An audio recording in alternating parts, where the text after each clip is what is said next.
नमस्कार, question our में आप सभी का बहुत स्वागत। मैं हूं सचिन वर्मा। उत्तराखंड में 400 गांव ऐसे हैं जो आपदा की जद में हैं। वर्षों से गांव के लोग विस्थापन की मांग कर रहे हैं।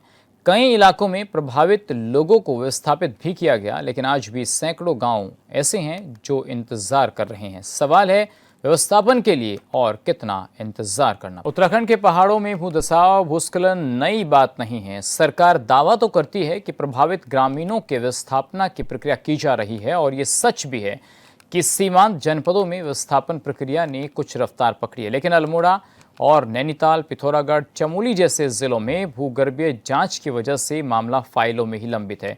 अब बरसात से पहले सैकड़ों गांव के ग्रामीण चिंतित है। इस मुद्दे को लेकर विपक्ष सरकार पर हमलावर है। देखिए, उत्तराखंड के सीमावर्ती जनपदों में उत्तरकाशी, टिहरी, रुद्रप्रयाग, चमोली, पिथौरागढ़ विशेष तौर पे इनमें बहुत सारे गांव ऐसे हैं जिनमें हमेशा आपदा का खतरा बना रहता है, मालपा से लेकर के और मोरी तक। और इसके अलावा चमोली जनपद में, रुद्रप्रयाग में और उत्तरकाशी में ऐसे बहुत सारे डेंजर जोन हैं जहां लगातार भूस्खलन होता है, जहां लगातार ग्लेशियर्स के टूटने से तमाम खतरे पैदा होते हैं, जहां लगातार भू धसाव के कारण ग्रामीणों को खतरा रहता है, उनकी जान को खतरा रहता है। ऐसे तमाम गांव चिन्हित गांव हैं और इनकी संख्या लगभग 400 है। इनके विस्थापन का, इनकी जो जनसंख्या वहाँ पर बसावट है, उनको अन्यत्र, और जोशीमठ सबसे लेटेस्ट हमारे यहाँ उत्तराखंड के अंदर एक पूरा शहर, एक पूरा कस्बा ऐसा है जो लगातार धस रहा है। उसके भी विस्थापन की चर्चा लगातार चल रही है, मांग लगातार चल रही है। ऐसे तमाम वो गांव जिनका विस्थापन होना है, उनके विस्थापन में सरकार की कोई रुचि नहीं है। समझता हूँ कि जितने टोटल गांव हैं, जितना टोटल क्षेत्र है, जितनी टोटल बसावट है, उसका 5% भी अभी विस्थापन का कार्य नहीं हो पाया। मैं समझता हूँ कि हर साल जब बरसात आती है, जब भूस्खलन होता है, भूधसाव होता है, तमाम तरह की आपदाएं होती हैं, लोगों की जान जाती है, तब ये चर्चा बड़े जोर से शुरू होती है कि साहब विस्थापन होना चाहिए। लेकिन जैसे ही बारिश खत्म होती है, जैसे ही आपदाएं समाप्त होती हैं, उसके बाद वो चर्चा समाप्त हो जाती है। इसके लिए सरकार को दीर्घकालीन नीति बनानी चाहिए, और जो खतरे की जद में बसावटें हैं, गांव हैं, उनको तत्काल उनका विस्थापन करने की सरकार को कार्रवाई शुरू करनी चाहिए।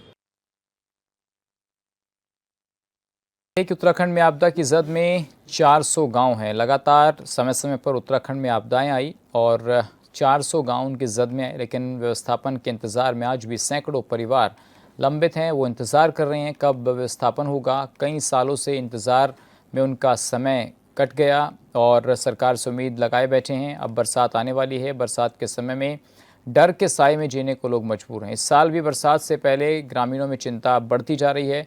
विस्थापन पर बीजेपी के नेता अपनी सफाई दे रहे हैं। सरकार के दावों पर विपक्ष के अपने सवाल हैं। विस्थापन हो रही इस पूरे घटनाक्रम पर आरोपों की राजनीति भी तेज हो गई है। रुद्रप्रयाग जनपद के 35 गांव संवेदनशील माने जा रहे हैं। इसके अलावा उत्तरकाशी में लगभग 70 गांव ऐसे हैं जो अति संवेदनशील हैं। पिथौरागढ़ में आपदा की जद में 117 गांव हैं। पौड़ी जनपद के पास 5 गांव संवेदनशील हैं। नई टिहरी जनपद के 28 गांव और इसी तरीके से चमोली जनपद के 17 गांव काफ़ी संवेदनशील माने जाते हैं। चंपावत जनपद में 20 गांव संवेदनशील हैं। नैनीताल जनपद में भी ऐसा ही देखने को मिल रहा है। साथ ही अल्मोड़ा में 12 गांव हैं। अल्मोड़ा के 5 गांव तो काफ़ी संवेदनशील माने जा रहे हैं। और राजधानी देहरादून में भी ऐसे कई गांव हैं जो इस परिस्थिति से जूझ रहे हैं। इसके अलावा यूएस नगर के 122 गांव बाढ़ की दृष्टि से संवेदनशील हैं। तो आज इस मुद्दे पर बातचीत होगी कि आखिर कितना इंतज़ार इन लोगों को करना पड़ेगा, और साथ ही जब आपदाएं आती हैं, उसके बाद जब नुकसान होता है तो फिर भारी भरकम बजट भी जारी किया जाता है और तमाम व्यवस्थाएं जो सरकार के पास हैं, उन व्यवस्थाओं को उसमें शामिल किया जाता है और फिर तमाम तरीके की दलीलें दी जाती हैं। लेकिन सवाल ये है कि परिस्थितियों का इंतज़ार आखिर सरकारें क्यों करती हैं, और जब इतना भारी भरकम बजट सरकारें अपने बजट में से, जो मेन बजट होता है, उसमें से सिर्फ इसलिए निकाल लेती हैं कि उत्तराखंड एक पर्वतीय क्षेत्र है जहाँ पर आपदाओं का कब आ जाए नहीं कहा जा सकता। तो उसके लिए व्यवस्थापन के लिए ही इस तरीके की व्यवस्थाएं की जाती हैं, लोगों के लिए उन्हें सुरक्षित स्थान पर पहुंचाने के लिए, या फिर जो आपदा आती है उसको अंदर जो रेस्क्यू ऑपरेशंस चलते हैं उसके लिए भी तमाम व्यवस्थाएं सरकार करती है। लेकिन आज बात यह है, कितना लंबा समय बीतने के बाद भी आखिरकार जो गाँव के लिस्ट अभी हमने आपको बताई कि आखिर वो गाँव इंतज़ार क्यों देख रहे हैं। खासकर राजधानी देहरादून के अंदर भी ऐसे गांव हैं, तमाम जो बड़े ज़िले हैं वहां पर इस तरीके की व्यवस्थाएं देखने को मिलती है, जहां सरकार से लोगों को उम्मीद है कि सरकार उनके लिए काम करेगी और इसके लिए समय समय पर आपदा संवेदनशील गाँव के लिए स्थायी पुनर्वास के लिए लगातार काम हुआ है। धामी सरकार का मानना है कि नीतिगत बदलाव हुए हैं, ज़िले स्तर पर भी काम हुआ है, सहायता भी आवंटित की गई है और अब तक 210 से अधिक गांव के लगभग 2000 से अधिक परिवारों को सुरक्षित निकाला गया है। तो सवाल है कि लगातार परिवारों को आर्थिक लाभ दिया जा रहा है, मुआवजे की राशि में बढ़ोतरी हो रही है और जो डीएम हैं उनको भी आदेशित किया गया है, व्यवस्थापनों की जो फाइलें हैं उनको निपटाने के लिए शासन स्तर से ये कहा गया है कि किसी भी स्तर पर देरी ना हो और अब जिलाधिकारी के नेतृत्व में स्थानीय तकनीकी विभाग जैसे पीडब्ल्यूडी, भू वैज्ञानिक ऐसी समितियां गठित कर दी गई। जिलाधिकारियों को सीधे प्रभावित क्षेत्र के निकट सुरक्षित राजस्व, पंचायत या निजी भूमि के अधिग्रहण और हस्तांतरण का अधिकार दिया गया है ताकि व्यवस्थापन प्रक्रिया में तेजी आए। बजट की जहाँ तक बात है तो आपदा प्रबंधन और संवेदनशील गाँवों के त्वरित पुनर्वास के लिए सभी 13 जिलों को सामूहिक रूप से 315 करोड़ से अधिक का विशेष फंड जारी किया गया ताकि बजट की कमी ना हो। तो ये तो सिर्फ हम आपको बता रहे हैं 13 ज़िलों का, लेकिन अलग अलग व्यवस्थाएं सरकार जब करती है तो उसके लिए और भी ज़्यादा बजट की आवश्यकता होती है और साथ ही संवेदनशील जो गांव हैं वो पूर्ण रूप से व्यवस्थापित अभी तक नहीं हो पा रहे हैं। उनके लिए भी सरकार काफ़ी महंगा जिनको खर्च कर रही है और साथ ही जैसे अगर व्यवस्थापित नहीं हुए हैं तो वो लोग कहीं अलग जगह पर किराए के मकानों में रह रहे हैं, उसके लिए भी सरकार 4000 रुपये प्रति महीना वहन कर रही है। तो पहाड़ी क्षेत्रों में सुरक्षित मैदानों में समतल भूमि की कमी को देखते हुए तमाम व्यवस्थाएं सरकार कर रही है। आज इसी पर हम बात भी करेंगे, हमारे साथ कुछ खास मेहमान भी जुड़ेंगे, लेकिन सवाल यही है कि और कितना इंतज़ार इन गाँव के लोगों को करना होगा। और ज़मीनी हकीकत और चुनौतियों की बात की जाए तो सरकारी प्रयासों के बावजूद व्यवस्थापन की रफ्तार धीमी होने के कारण जो मुख्य कारण है वो उत्तराखंड की विषम भौगोलिक परिस्थितियां हैं। कई मामलों में ग्रामीण अपनी पैतृक भूमि और खेती को छोड़कर दूर नहीं जाना चाहते हैं, जबकि कुछ मामलों में उनके मन मुताबिक नज़दीकी सुरक्षित क्षेत्रों में सरकारी भूमि, राजस्व भूमि उपलब्ध नहीं हो पाती है। तो ये पूरा सिस्टम काम करता है, कैसे व्यवस्थापित होना है, किसको करना है, कैसे सरकार इसके लिए काम करती है। लगातार हम आपको ग्राफिक्स के जरिए भी बता रहे थे किस तरीके से यूएस नगर के 122 गांव बाढ़ की दृष्टि से काफ़ी संवेदनशील माने जाते हैं। राजधानी के अंदर भी ऐसे कई गांव हैं जो संवेदनशील हैं और आपदाएं जब आती हैं तो सरकारें सजग भी होती हैं, लेकिन उससे पहले की तैयारियां आखिर कितनी हैं ये एक बड़ा सवाल है। अल्मोड़ा जनपद के 12 गाँव हैं। इसी तरीके से अलग अलग ज़िलों में हमने आपको बताया कि कितने गाँव जो हैं वो संवेदनशील माने जाते हैं और यहाँ पर जो रहने वाले लोग हैं वो भी सरकार से आस लगाए बैठे हैं कि आखिर कब उनकी सुनवाई होगी और लगातार जो उत्तराखंड में आपदाएं आती हैं उनसे उनके परिवारों को और उनके जो रहने के रिहायशी मकान हैं उसको भी नुकसान पहुंचता है, भारी नुकसान पहुंचता है। और अलग अलग समय पर हमने देखा है किस तरीके से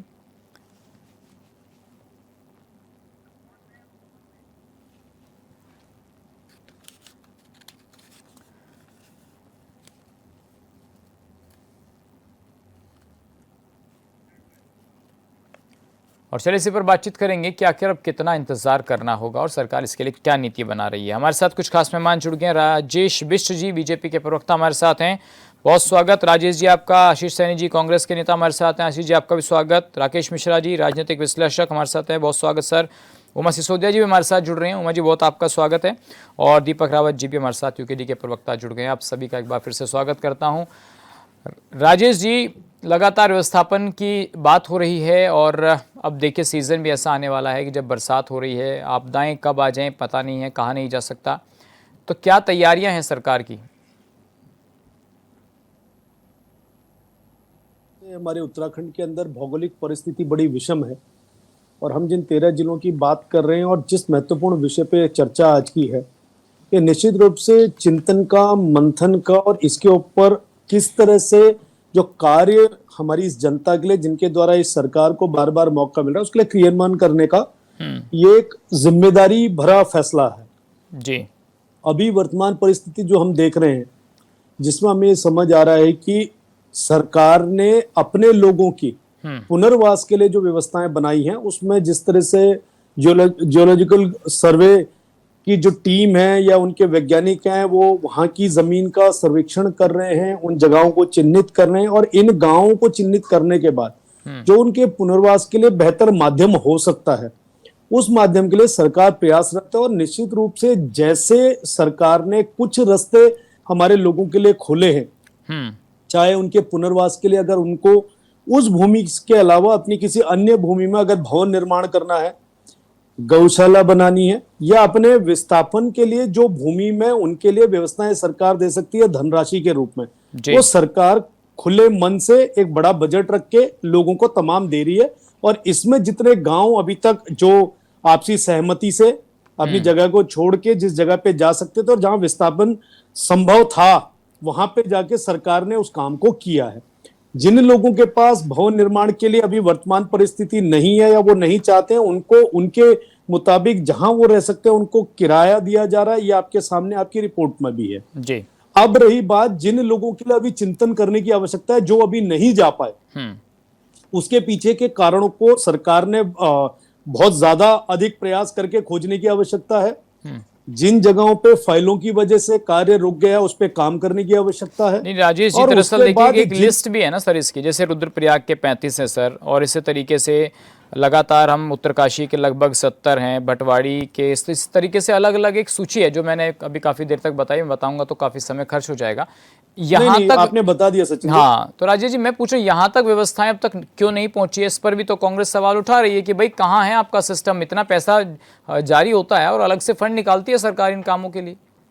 सचिन जी देखिए, कांग्रेस पार्टी किस मुद्दे पे सवाल नहीं उठाती है? सारे मुद्दे इनके जनता के लिए समर्पित अगर होते, निष्ठा के साथ होते, ये जमीन में होते, लोगों की चिंता कर रहे होते, तो निश्चित रूप से कहीं ना कहीं इनको लोग गिन रहे होते। उनको पता है कि चुनावी वर्ष है, ऐसे मुद्दों को निरंतर उठाएंगे। लेकिन जब इनका कार्यकाल रहा, इन्होंने किसी भी ऐसे गांव के लिए, ये ऐसा नहीं है कि एक भारतीय जनता पार्टी की सरकार थी तो उनके विस्थापन की चिंता थी। ये भौगोलिक परिस्थिति अब उत्तर प्रदेश के टाइम से हमारे प्रदेश के अंदर है और ये अन्य ऐसे पर्वतीय राज्यों में भी होती है। लेकिन इसके लिए ठोस नीति एक चुनी हुई सरकार की 2002 से 2007, 2012 से 2017 के बीच पर आई होती तो निश्चित रूप से आज ये सवाल और ये मुद्दा नहीं होता। लेकिन ठीक है, आज हमें जनता ने विश्वास के साथ बैठाया है, दो बारी हमें बैठाया, तीसरा मौका हमें पुनः सरकार आशीर्वाद के रूप में देने वाली है। हम लोग इस पे और ज्यादा जिम्मेदारी के साथ काम करेंगे और जिन गांवों की आपने संख्या बताई है, उन पे काम करने की आवश्यकता है। जल्द उन पे कार्रवाई होगी और मैं आपको ये कहना चाहता हूं बड़ी जिम्मेदारी के साथ कि सरकार इन कामों के लिए बिल्कुल चिंतित है और इनके लिए जो काम होने हैं वो निश्चित रूप से धरातल पे उतरेंगे। इनकी तरह हम लोग दीपक जी बताएंगे, आपदा में अवसर ढूंढने का काम नहीं करते हैं। हाँ ठीक है, आपदा में अवसर ढूंढने का काम नहीं कर रहे हैं। तो दीपक रावत जी, आप तो खुद उस ऐसी जगहों से आते हैं जहां पर आप तमाम व्यवस्थाओं को देख रहे हैं, समझ रहे हैं और उस परिवेश को भी आपने बहुत नजदीकी से देखा है कि एक गाँव जहाँ पर ऐसी परिस्थितियाँ हो जाए कि भाई आपदा का पता नहीं ना कब आ जाए, कब ऊपर से आफत बरस जाए, तो उसके लिए सरकार काम कर रही है, ऐसा तो राजेश जी बता रहे हैं। तो आप सवाल क्यों उठा रहे हैं फिर इस पर? सचिन जी, मुझे राजेश भाई की बात को सुनकर ऐसा लगा जैसे ये जो टॉपिक आज आपने रखा, ये विपक्ष ने बोला आपको रखने के लिए, ये तो आपने स्वयं ढूंढा है ना जी। पूरे उत्तराखंड में कम से कम 300 से 400 गांव ऐसे हैं जो विस्थापित होने, आपने तमाम अलग अलग जिलों की एक पूरी फेहरिस्त दी है। बड़ा ताज्जुब होगा आपको इस देखकर कि अभी बहुत भारी भरकम बजट भारतीय जनता पार्टी ने बड़ी वाहवाही लुटी, 1,10 करोड़ से ज्यादा का हमने बजट निकाला।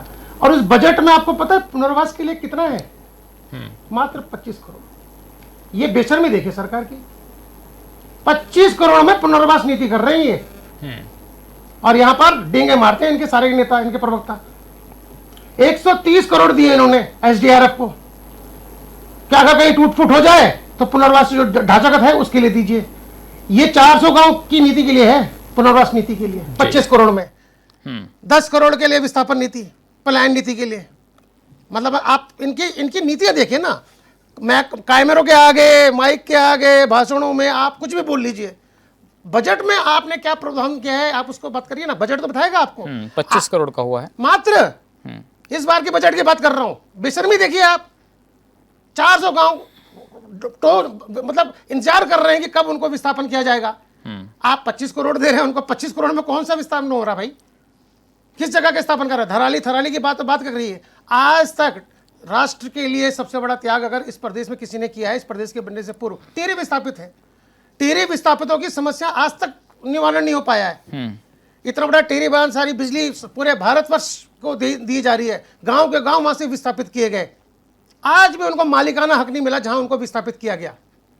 मतलब इतने वर्ष होने के बाद 25 वर्ष राज्य को हो चुके हैं और आज भी उनको मालिकाना हक नहीं मिला जहां से उनको पहाड़ से लाके मैदानी इलाकों में जहां उनको विस्थापित किया गया, जिस जमीन में स्थापित किया फिर वहां से दोबारा विस्थापित कर दिया।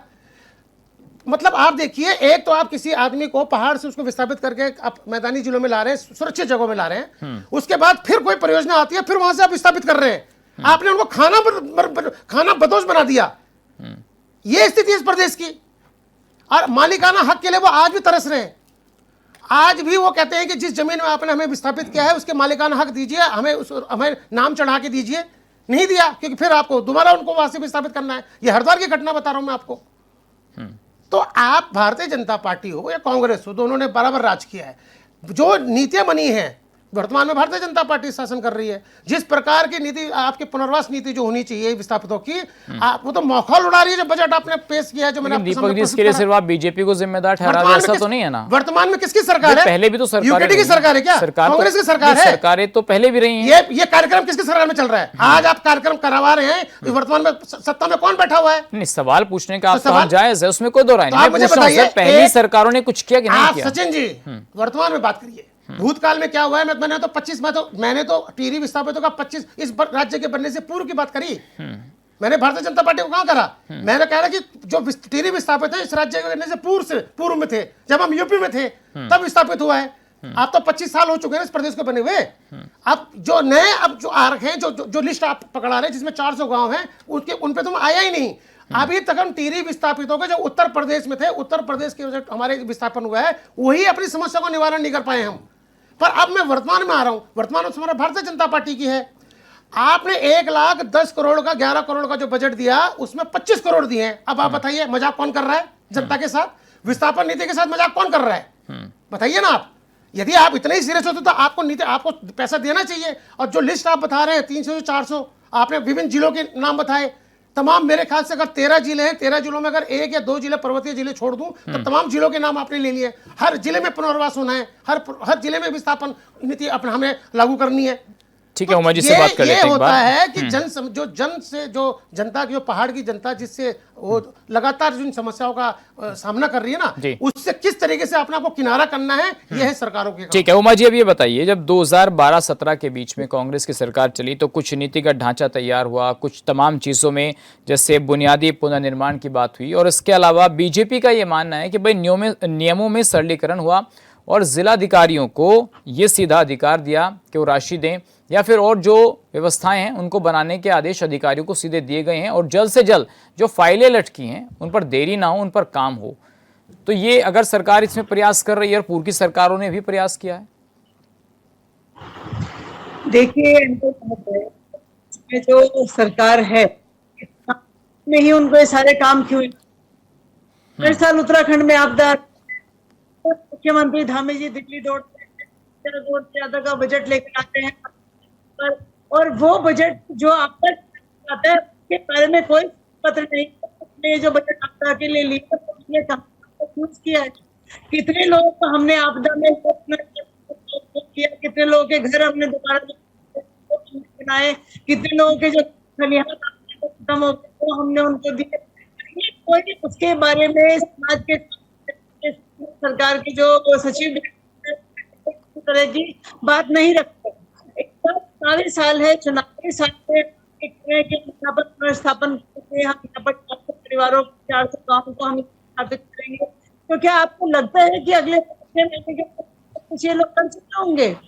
भी एक में हम लोग थे पर ये कहा जितने हमारे भाग है उनमें वो आपको बताइए, सारे काम आपको चुनावी साल से 7-8 साल से सरकार हमारे बहुत हो गए, उनका सेक्टर है। ठीक है उमा जी, थोड़ा आपकी आवाज भी थोड़ा क्लैरिटी से नहीं आ रही है। आशीष जी हमारे साथ हैं क्या कांग्रेस से? आशीष सैनी जी, आपको हमारी आवाज आ रही है? हाँ बिल्कुल आ रही है सर। सर, गांव के व्यवस्थापन की जब बात होती है, और अब देखिए सीजन भी सर कुछ बरसात कब आने वाला है, तो उसमें लोगों की चिंताएं भी बढ़ जाती हैं, और अब सरकार भी उसके लिए जागरूक होती हुई नजर आ रही है। कुछ गांव के लिस्ट हमने अभी आपको दिखाई है, अपनी रिपोर्ट में बताई भी है। तो सर कांग्रेस के टाइम पे भी परिस्थितियां कुछ ऐसी ही थी, और आज बीजेपी के टाइम पर भी आप लोग कह रहे हैं ऐसी स्थिति है, तो सर बदला क्या है फिर? देखिए इसमें दो चीजें मैं आपके सामने रखूंगा। पहली चीज कि कांग्रेस पार्टी जब उत्तर प्रदेश में थी तो 1989 में हमारी अंतिम सरकार बनी, उसके बाद हम उत्तर प्रदेश में सरकार में नहीं थी जी। 11 और 2 साल उत्तराखंड के जोड़ दें तो उसके बाद उत्तराखंड में एनडी तिवारी की सरकार बनी 13 साल बाद, केवल उत्तराखंड के लिए अगर हम संदर्भ में समझे। और वो सरकार रही, उसके बाद भाजपा रही, और फिर एक बार फिर दोबारा से कांग्रेस, और फिर वापस 2 बार भाजपा। तो जब हम किसी भी डेवलपमेंट के मामले में बात करेंगे तो ये बात जरूर ध्यान रखेंगे हम लोग कि 2 बार कांग्रेस 10 साल रही है और 15 साल बीजेपी का शासन रहा। तो ये तो इसलिए मैंने ये बात रखी क्योंकि बीजेपी वाले इसको कांग्रेस को ही दोष देने का काम करते हैं। ये इनकी आदत में शुमार हो गया है। पूर्ण बहुमत की 2 सरकार बनाने के बावजूद भी इनको ये लगता है कि ये अब भी सरकार में नहीं है, इन्हें विश्वास नहीं हो पा रहा है। दूसरा, इन्होंने कहा कि जनता हमें वोट दे रही है इसलिए हमारे काम पर विश्वास है। मैं हर डिबेट में ये बात बोलता हूँ कि जनता इन्हें इनके काम पर वोट नहीं दे रही। सांप्रदायिक ध्रुवीकरण के नाम पर, हिंदू मुस्लिम के नाम पर, और लोगों को खोखले राष्ट्रवाद के नाम पर ये लोगों को भड़काते हैं, उस नाम पर ही सत्ता में आते हैं। ये बात भी मैं आज की डिबेट में फिर रिपीट कर रहा हूँ। लेकिन अब तीसरी बात चाहिए कि उत्तराखंड केस में राज्य के जो आपदा पीड़ित क्षेत्रों में इन्होंने कहा कि ये भौगोलिक स्थिति है। भौगोलिक स्थिति उत्तराखंड की हमेशा ही यही रही है जिसमें हम लोग अब रह रहे हैं। बात यह है कि हमने किन व्यवस्थाओं को बनाने का और किन को बढ़ाने का काम किया। बजट आवंटन आपने समझ लिया है। राज्य में मेरे द्वारा भी कई बार कहा गया कि यात्रा मार्ग को देखते हुए भी और वैसे भी नियमित रूप से भी आपदा की स्थिति में लोगों को कहाँ एकदम से शिफ्ट किया जाए, उनके लिए व्यवस्था बनाए जाने की जरूरत है। मेरा विचार है कि कम से कम 50 किलोमीटर पर एक इतने बड़े शेल्टर बने हों कि कम से कम 1000 लोगों को हम इमीडिएट व्यवस्था के रूप में वहां रख सके, जहाँ पीने का पानी से लेकर और यात्रियों के रुकने की भी व्यवस्था है। ऐसे हमें जगह बनाने की बहुत बड़ी आवश्यकता उत्तराखंड राज्य में है जी। जब यात्रा मार्ग हो तो यात्रियों की गाड़ियों की पार्किंग और उनके रुकने की व्यवस्था में इस्तेमाल होगी, और किसी आपदा की परिस्थिति में भी उनका प्रयोग किया जा सकता है। इमीडिएट शेल्टर होम यानी गांव के अंदर भी ऐसी जगह पंचायत घर और जब सब बना रहे हैं, स्कूल बना रहे हैं, तो एक जगह ऐसी कि किसी भी आपदा की स्थिति में वहां पे हम राज्य सरकार को ऐसी व्यवस्था करनी चाहिए। इस और कांग्रेस सरकार जब 2013 की मैं याद दिलाऊंगा, 13 की आपदा के बाद हम लोगों ने इसके लिए प्रयास करने शुरू किए थे, और जब केदारनाथ आपदा का काम पूरा हुआ तब भी इस चीज की जरूरत महसूस की, और इस दिशा में काम जो प्रस्ताव किए गए थे उस समय के अधिकारी भी आज भी उत्तराखंड सचिवालय में मौजूद है जी। बात केवल प्राथमिकता की है कि सरकार प्राथमिकता किस काम को दे रही है। सरकार ने वो जो उस समय की जो फाइलें वहां बंद पड़ी है, जो प्रस्ताव थे, जो विचार थे, जो सैनी जी आपका लब्बो लबाब ये कहना है जो काम होना था वो नहीं करना चाह रही है बीजेपी, या भाई हो नहीं रहा है, मसला फाइलों में अटका है। लेकिन एक तरफ जो है डेमोग्राफी की बात तो लगातार सरकार के लोग मंचों से भी कर रहे हैं ना, तो डेमोग्राफी जो बदलनी चाहिए वो नहीं हो रहा है। देखिए दो चीज माननीय मुख्यमंत्री के भाषण के जो मुख्य अंश हैं वो चीजें उत्तराखंड राज्य की जनता के मुद्दों से बिल्कुल अलग है। नंबर 1 अभी आपने डेमोग्राफी बताया, दूसरा इन्होंने एक शब्द यूज किए हैं लैंड जिहाद, भूख जिहाद, और पता नहीं कौन कौन से जिहाद इन्होंने चला रखे हैं। मैं ये कह रहा हूँ कि उत्तराखंड में मुस्लिमों की जो आबादी है वो बहुत 11-12% है, और वो भी हरिद्वार और उधम सिंह नगर में रहते हैं। देश जो हमारे 11 जिले हैं वहाँ पर वो आबादी मुस्लिमों की आबादी इतनी अधिक संख्या में नहीं है, तो आपके लिए इतना बड़ा खतरा नहीं है। हमारे लिए खतरा कौन है? हमारे लिए हमारे जो बेरोजगार जो लोग हैं उनका रोजगार ना लगना, जो नहीं 1 सेकंड में 10 सेकंड का समझ लूंगा, रोजगार ना लगना, अग्निवीर से लेकर तमाम जो हमारे कारोबार है। अभी मैंने आपको बताया जब एक गैस की समस्या हुई तो मैंने कहा कि हमारे जो ढाबे वाले रेस्टोरेंट वाले उनको नुकसान होगा। आज ₹3200 का सिलेंडर जो कमर्शियल कर दिया, और जो वैसे रेजिडेंशियल सिलेंडर है वो मिल नहीं रहे। आज भी ये मानने को तैयार नहीं है, यानी राज्य को आपदा में भी घसीटेंगे, और राज्य की जो सुविधा के नाम पर या आपदा प्रबंधन के नाम पर इनके पास कुछ नहीं है। ठीक है सर, मैं अब आऊँगा आपके पास। मैंने आपको बहुत समय दे दिया। मिश्रा जी बहुत देर से इंतजार कर रहे हैं, फिर ये तमाम आपकी बातें सुनने के बाद अपने विचार रखते हैं। तो मिश्रा, जब कहानी आपने लब्बो लबाब सारी सुन ही ली, एक तरफ डेमोग्राफी, थूक जिहाद का भी जिक्र कर ही रहे थे, तो कहानी क्या है दरअसल व्यवस्थापन के पीछे? ठोस नीति की। अगर सचिन भाई प्रदेश को आपदा मुक्त करना है, चूंकि ये बहुत पारिस्थितिक रूप से प्रदेश कच्चे पहाड़ों का है, कई ऐसी चीज़ें हैं जो प्रदेश के में नित नए वर्ष आपदाएं आती हैं, तो कुछ चीज़ों पे बहुत ठोस नीतियां बनाने की ज़रूरत है। जैसे क्लस्टर वाइज, जैसे एक बात से आशीष सैनी की एक बात से मैं सहमत हूँ कि एकाएक आपदा आ जाएगी तो कहाँ रखोगे, कहाँ रोकोगे, इस पे सरकार को चिंतन करना चाहिए।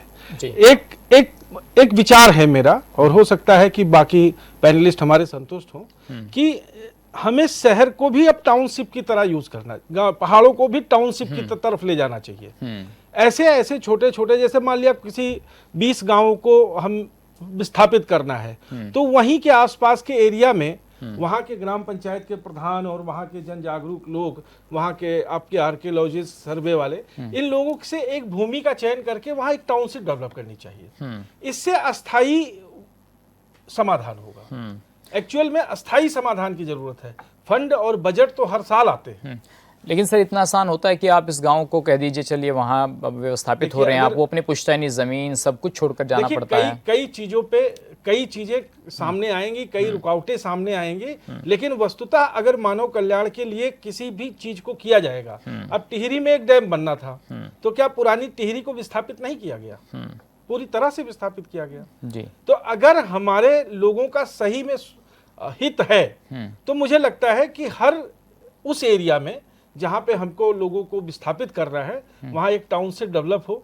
उस टाउनशिप में नाली भी होगी, उस टाउनशिप में पानी पेयजल की भी व्यवस्था होगी, स्कूल कॉलेज और सब चीजें बनाई जा सकती हैं, और उस व्यवस्था में सरकार को एक बार का इन्वेस्टमेंट करना है।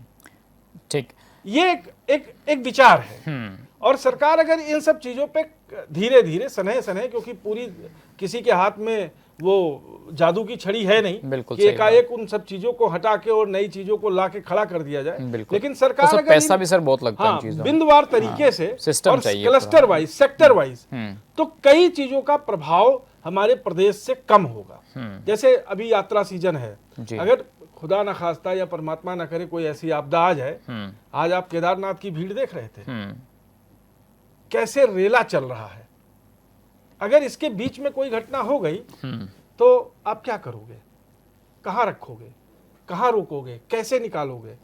तो अब वास्तव में उत्तराखंड को टाउनशिप प्लान पे काम करना चाहिए, ग्रामीण स्तर के, ग्रामीण प्लान पे नहीं, टाउनशिप वाले प्लान पे। सर तो सड़कें ही नहीं है गांव तक जाने के लिए, लोग तो हम पगडंडी पे देखते हैं पेशेंट्स को ला रहे हैं। देखिए आपको मैं एक बात और बताऊं, एक प्रयोग हुआ है दिल्ली देहरादून एक्सप्रेस वे का जी, जो नदियों में बनाया गया है। आप आने वाले समय में देखिएगा, आने वाले 10 साल 15 साल में हम लोग रहे ना रहे, एक बात कह रहा हूं, लेकिन बहुत सी सड़कों का निर्माण नदियों के किनारे अब होगा।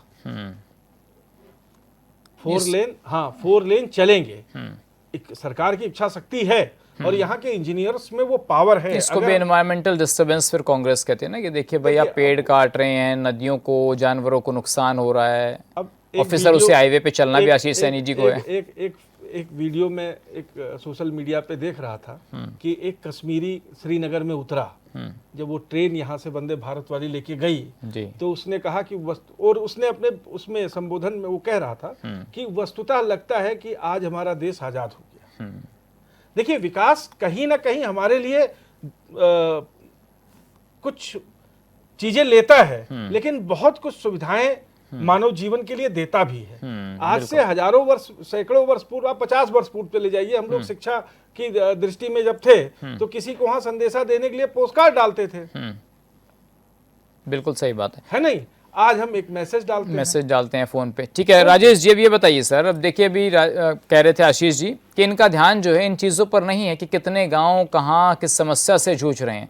इनका ध्यान तो सिर्फ HM करने पर है, चुनाव आ रहा है और अब मुख्यमंत्री जी कल कह ही रहे थे परसों कि भाई सड़कों पर नमाज नहीं होगी, उधर योगी जी कह रहे हैं नहीं होगी, अब शुभेंदु अधिकारी जी भी जो हैं कुछ नए प्रयोग कर रहे हैं।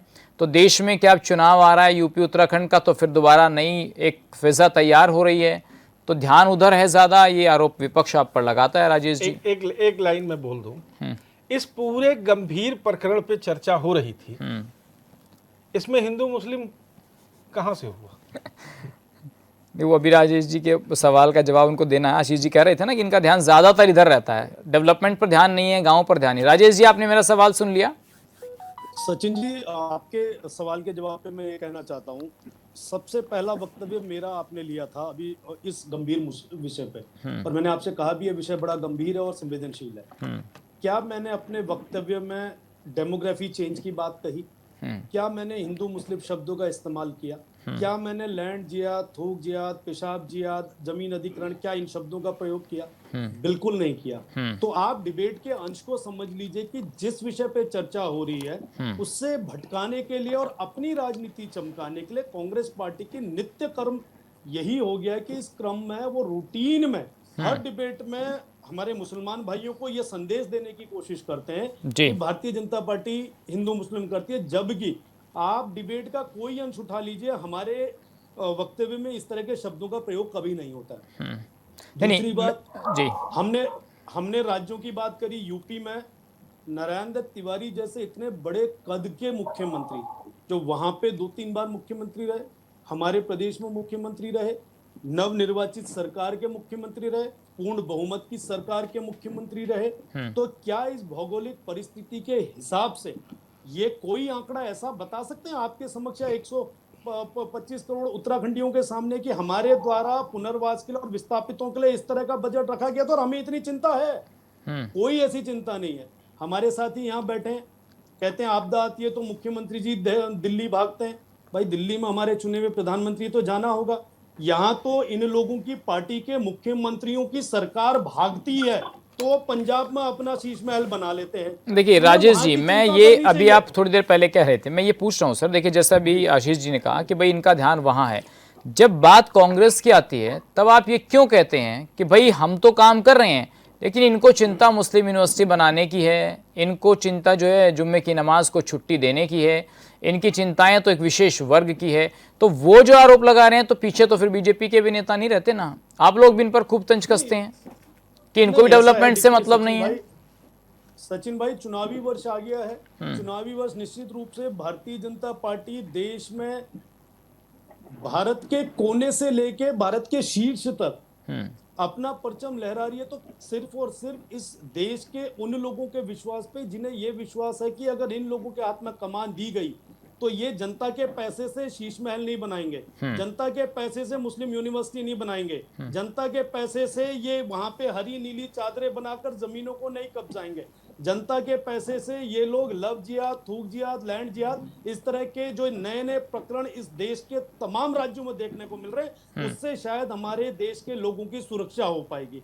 हमें किसी भी जाति, धर्म, पंथ, समुदाय किसी से कोई खतरा नहीं है, लेकिन ये खतरा पैदा करने वाले, खतरे पे सवाल उठाने वाले तो कौन लोग हैं? आप डिबेट में अंश सुन रहे हैं, जिन्हें इस प्रदेश की चिंता नहीं है, जो दूसरे राज्यों से आके यहाँ विस्थापित होके 10-15 सालों से हैं, वो उत्तराखंड की चिंता दिखा रहे हैं। ये बड़ा दुर्भाग्यपूर्ण है। ठीक है दीपक जी, अब एक बात बताइए। ठीक है सर, मैं आऊंगा आपके पास। के बारे में अब तक क्या अपना योगदान दिया? ठीक है राजेश जी, मैं आऊंगा आपके पास। क्या लगता है दीपक जी, जब बात प्रदेश के विकास की आती है, व्यवस्थापन की आती है, डेवलपमेंट की आती है, या और तमाम जो व्यवस्थाएं हैं यहाँ पर, तो फिर क्यों एंगल उधर ही घूमने लगता है कि भाई बाहर से लोग आ रहे हैं, पहाड़ों में जा रहे हैं और वहां पर डेवलपमेंट कर रहे हैं जो अवैध है, उसको लेकर बीजेपी कई बार सवाल भी उठाती है और कहती है कि तो कांग्रेस के टाइम के बसे थे लोग, और कांग्रेस कह रही है कि भाई सरकार आपकी है तो आप हटाओ। ये नूरा कुश्ती क्यों हो रही है? सचिन जी, ये नूरा कुश्ती इसलिए है कि जो नीतियों के केंद्र में पहाड़ का आदमी नहीं है। ये जो आज आपने टॉपिक रखा ना, ये हिंदू मुस्लिम का टॉपिक तो है ही नहीं। ये जो पहाड़ में विस्थापन हो रहा है प्रकृति के कारण या विकास के नाम पर किसी भी कारण से, ये विषय टॉपिक का है कि वो लोग जो है जो पुनर्वास, वो आज के डेट में आप ये समझिए कि भगवान भरोसे चल रहे हैं। यदि कोई दुर्घटना प्राकृतिक रूप से ना हो तो वो अपना जीवन चला रहे हैं। 2 साल पहले जोशीमठ में शायद आपको मौका मिला हो जाने को, जब जोशीमठ में दरारें पड़नी शुरू हुई थी। यदि आप दोबारा कभी मौका मिले और जोशीमठ घूम के आइएगा तो उन दरारों को देख लीजिएगा, तो स्वतः आपके दिमाग में आ जाएगा कि ये सिर्फ इन्हें भगवान भरोसे सरकार ने छोड़ दिया है, जबकि उनका भी विस्थापन होना है।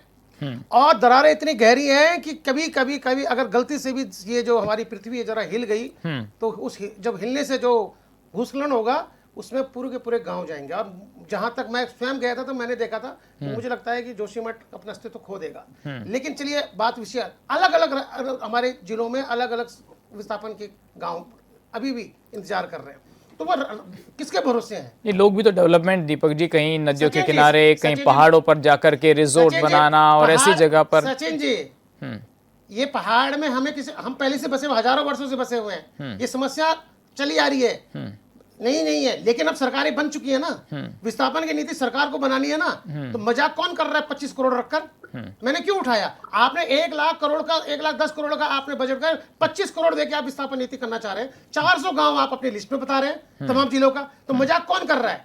मजाक उस पहाड़ के व्यक्ति के साथ कौन कर रहा है जो अपने जीवन में हर दिन एक इंतजार कर रहा है कि यदि आज का दिन निकल गया तो कल का कुछ भरोसा नहीं है। तो ये जब तक केंद्र में विकास की नीतियों में यदि पहाड़ का व्यक्ति नहीं होगा, तब तक इस समस्या का निदान नहीं होगा, जो आपने आज विषय रखा है। जो दूसरा विषय आप कर रहे हैं, ये बहुत सहजता के साथ भारतीय जनता पार्टी और कांग्रेस हो, इन्हें सूट करता है। इन्हें सूट करता है कि इनकी जो राजनीति है, उसकी राष्ट्र की राजनीति जो करते हैं, उसमें हिंदू मुस्लिम करने की राजनीति के कारण राजनीतिक रूप से, पूर्णतः राजनीतिक रूप से इन मुद्दों को ये उठाते हैं और उसमें ये अपने बयान, चाहे वो हमारे मुख्यमंत्री हो, चाहे वो पूर्व मुख्यमंत्री हो, जो भी है वो देते रहते हैं और उसमें उलझते रहते हैं। लेकिन इन सारे ही चर्चाओं में, चाहे ये एचएम करे, हिंदू मुस्लिम करे, सनातन करे, थूक जिहाद, जो भी करे, क्या ये जो आज हमारा जो टॉपिक रखा हुआ है, इसका समस्या का निदान होने वाला है? जी, उनमें चर्चा करिए ना, उनमें नीति करिए कि भाई ये जो पुनर्वास है इनको जल्दी करना है, इसके लिए आप बजट आवंटन क्यों नहीं कर रहे हैं? ठीक है उमा जी, 141 गांवों के आसपास जो बजट है, वो गांव है, वो बताते हैं कि भाई सरकार ने अब तक, सरकारी आंकड़ों के अनुसार ही बता रहा हूं मैं आपको, कि बसावट को सुरक्षित करके अलग जगह पर उनको शिफ्ट करने का काम किया है। तो समय लगता है। अभी जो गांव हैं भाई, एक अगर कहीं हाईवे बन रहा है तो ग्रामीण वहाँ धरना देकर बैठ जाएंगे कि भाई यहाँ से नहीं निकलने देंगे या यहाँ पर कट दे दीजिए। छोटा सा एक हाईवे भी निकल रहा है, रोड्स निकल रहे हैं उस पर भी, और गांव को इधर से उधर बसाना, तो थोड़ा समय तो सरकार को देना चाहिए। 141 गाँव के आसपास तो सरकार सुरक्षित जगह पर पहुँचा चुकी है। देखिए एंकर महोदय, अभी आपने कहा कि लोग विकास का विरोध करते हैं, मतलब एक तरीके से है कि विस्थापन का विरोध करते हैं कि सड़क को यहाँ से नहीं निकलने देंगे, वहां से निकलने देंगे। तो आप मुझे सिंपली एक इस बात का जवाब दीजिए कि इतना बड़ा 4 धाम यात्रा के लिए जो हमारी सड़क बन गई है, वो कैसे बनी? क्या वहाँ पे लोगों ने सहयोग नहीं किया? क्या वहाँ पे सरकार जनता को समझाने में कामयाब नहीं हुई कि ये जो सड़क बन रही है, जो ऑल वेदर रोड बनी है, ये आपके विकास के लिए है? इस समय कर्णप्रयाग रेलवे लाइन का काम चल रहा है, बताइए कौन विरोध कर रहा है उसका? ये सब कहने की बातें हैं। और अगर जनता विरोध कर भी रही है किसी चीज का, तो किसी रीजन से विरोध कर रही होगी। जनता तो खुद विकास चाहती है। क्या हम लोग नहीं चाहेंगे कि हमारे जो जहाँ पे हमारे गांव बसे हुए हैं वो आपदा से विमुक्त हो, वो बिल्कुल सही हो? और या आप ये सिंपल बताइए, जोशीमठ के जो लोग हैं जो इस समय वहां पर रह रहे हैं, क्या वो चाहेंगे कि वो आपदा में रहे? क्या वो पुनर्स्थापित नहीं चाहते?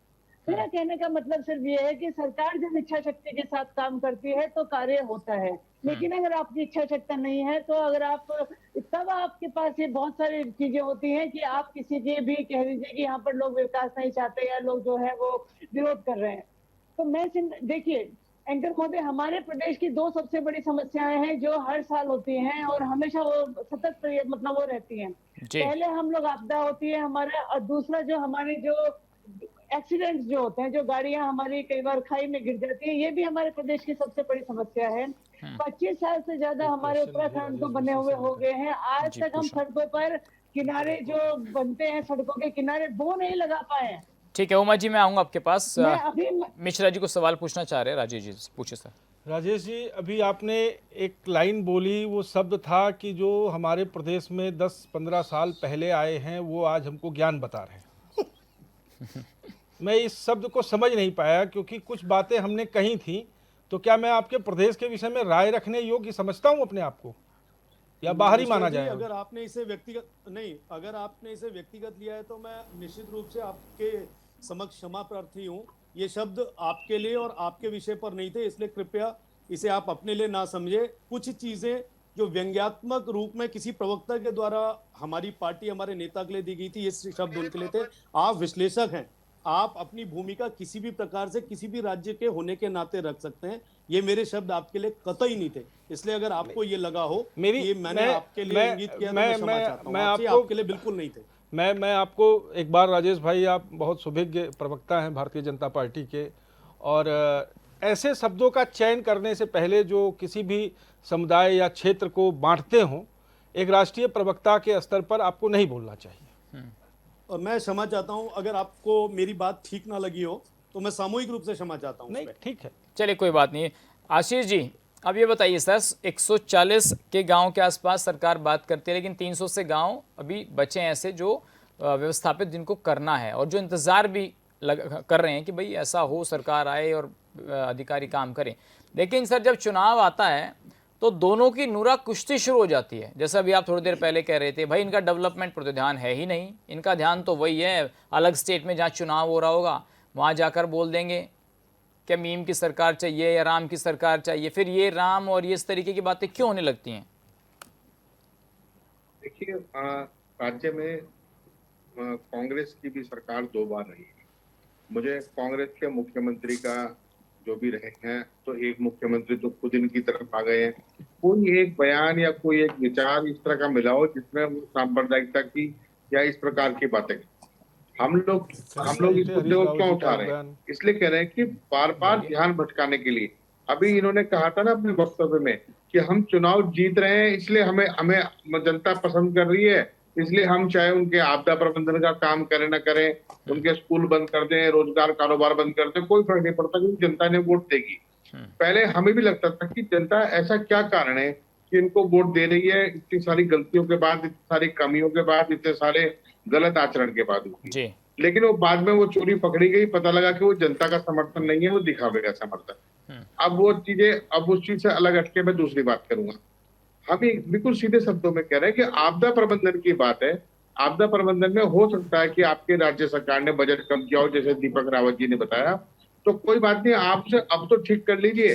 आपके पास अनेक बजट है, ग्राम विकास का बजट है, सब कुछ है, लेकिन आप कम से कम एक ठोस नीति तो बनाइए कि आपने ये पॉलिसी बनाई है और आपने कहा कि उसके लिए हो सकता है कि वन विभाग की जमीन और कई तरह की परमिशन लेनी पड़े, तो लेनी पड़ेगी, तो निश्चित रूप से लीजिए। पर्यावरण की रक्षा भी उतनी ही महत्वपूर्ण जिम्मेदारी है। अरावली के पहाड़ आप तोड़ने पर उतर आए थे तो देहरादून तक राजस्थान की रेत उड़कर आने वाली थी, अगर आप जिस तरीके से वो पहाड़ को उखाड़ने वाले थे। लेकिन आज भारत के सिस्टम में आपको रोकने का काम किया तो आप नहीं कर पाए।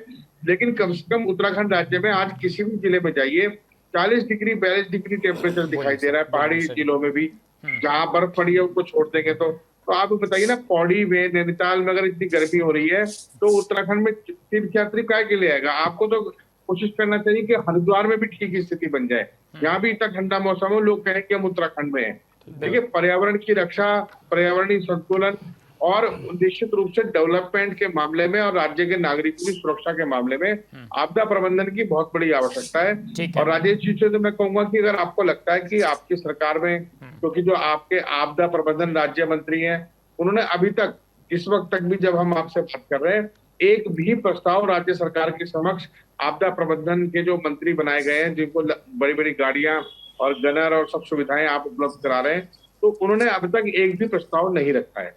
इसका मतलब ये कि राज्य की जो व्यवस्था है उसके पश्चिम की कोई चिंता नहीं है। मिश्रा जी कुछ पूछना चाह रहे हैं सर आपसे। सैनी साहब, एक छोटा सा प्रश्न है।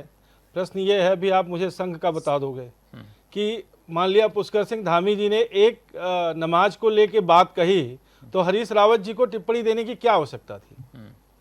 करते तो सर आप भी वही हो। इतना बढ़िया मुद्दा चल रहा था आशीष जी। जी, अगर आप अनुमति दे तो मैं जवाब देना चाहूंगा। जी बिल्कुल। देखिए, आपने कहा कि हरीश रावत जी को प्रतिक्रिया देने की जरूरत क्या है, मैं बिल्कुल सहमत हूँ आपको। लेकिन हरीश रावत जी से मीडिया के द्वारा 20 सवाल पूछे गए, लेकिन एक ही सवाल को ज्यादा हाईलाइट कर दिया गया, बाकी 19 सवाल आपने गायब कर दिए।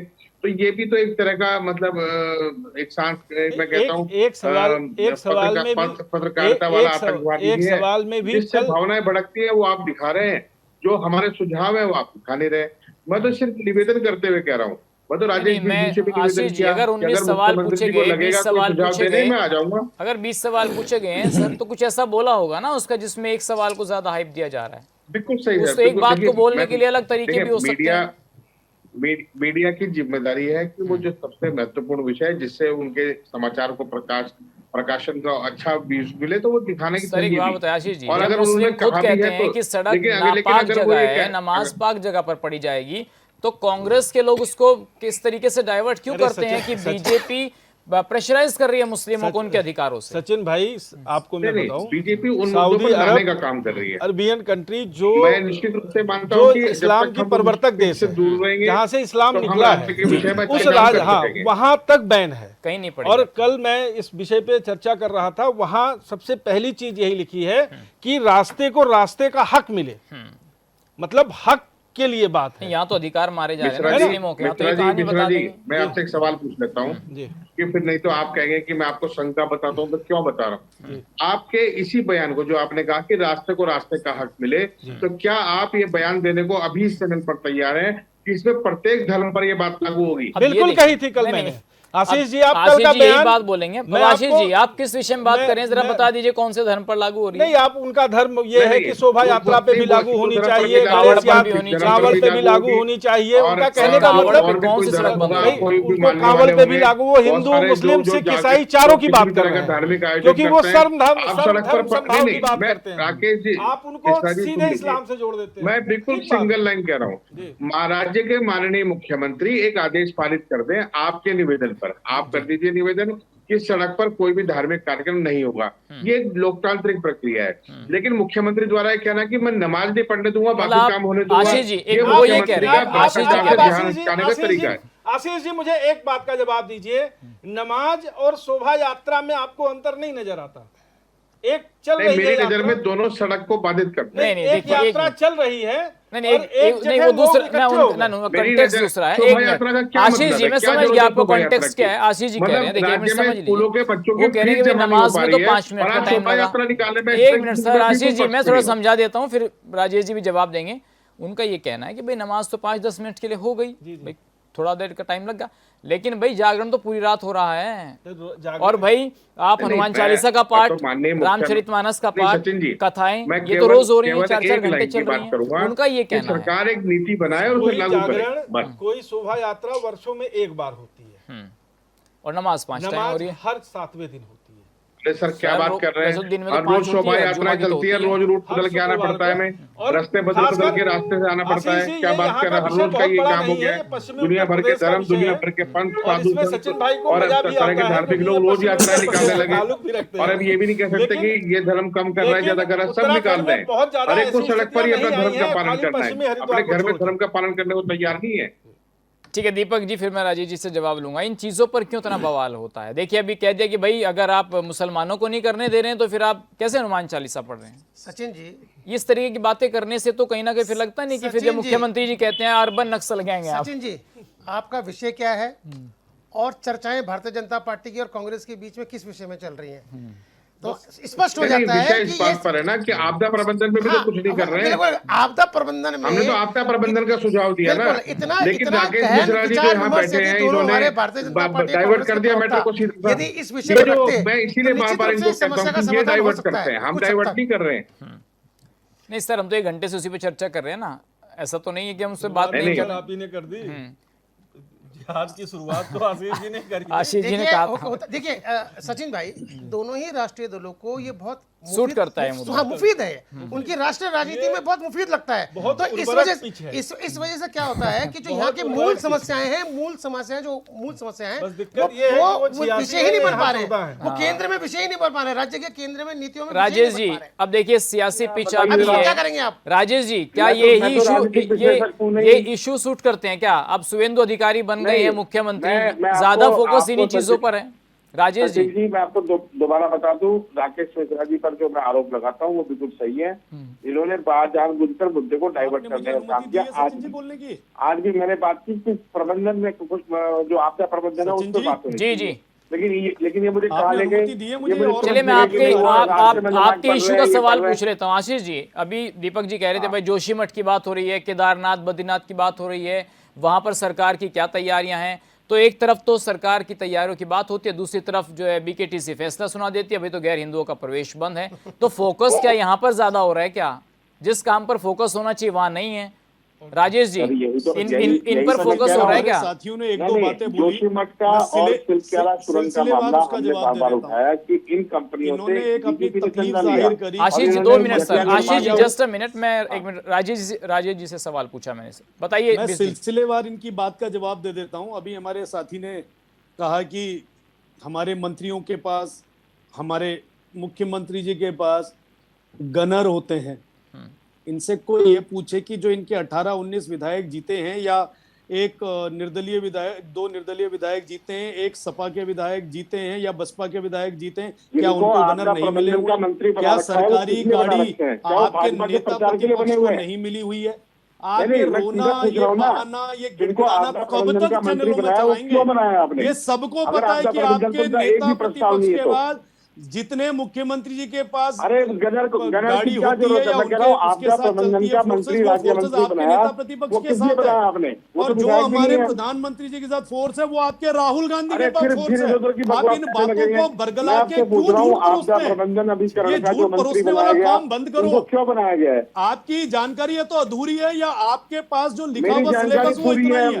तो इस सिलेबस को ठीक करने की जरूरत है।